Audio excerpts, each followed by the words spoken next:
Howdy, Jacob here. Today we're looking at Daktronics. They design, manufacture, and sell electronic scoreboard, programmable display systems, and large screen video displays for sporting, commercial, and transportation applications in the US and globally.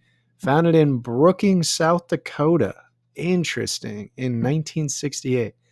I would not have guessed that. Growth is pretty small. You're looking at maybe 2 to 4% compound annual growth rate over the last 10 years, but the last 3 years have definitely exploded in revenue. Their margins are pretty consistent in the 20% range. Operating margin are the highest they've ever been in the last 10 years, but consistently are more historically in the mid to single digit range. They haven't paid a dividend since 2020. Pretty decent return, or not pretty decent return on invested capital recently, but historically, again, mid single digits. So they must have just had a great year.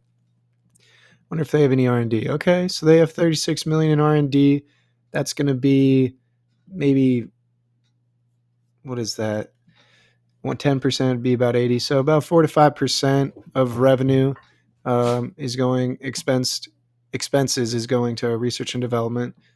So not bad, but not that much higher than what it was 10 years ago. But again, R&D spend can be good because it's taking money away from today to hopefully get more in the future or to become more efficient in the future.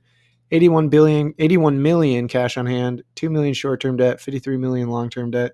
They have enough cash on hand to write off that short and long-term debt. So I'm not concerned with this balance sheet. Cash flow statement has pretty solid production of free cash flow. Looks like I'm seeing 2 years, 3 years of negative free cash flow, but more so than not, they make a bit of money.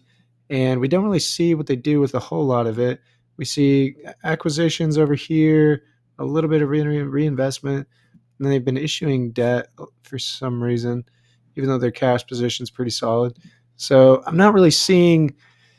It's interesting. I'd want to see a company's use of capital allocation, and here we just don't see that. If we were to look at the last 4 years, zoom in here, yeah, negative. Well, okay, maybe it's because they had 2 years of negative over here, so they had to fund that through debt.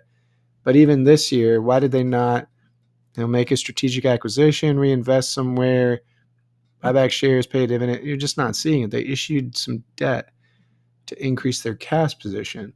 So maybe maybe they think that there's going to be a large net acquisition in the future. That could be a possibility, but right now it just seems a little bit weird that so little money is going towards acquisitions and reinvestment, and there's really not anything going anywhere else. So let's get into some assumptions on the revenue growth side.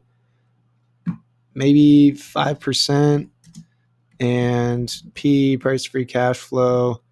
Again, great balance sheet. I'm just going to go market average here. I don't think growth is sexy. I don't think return on invested capital is sexy.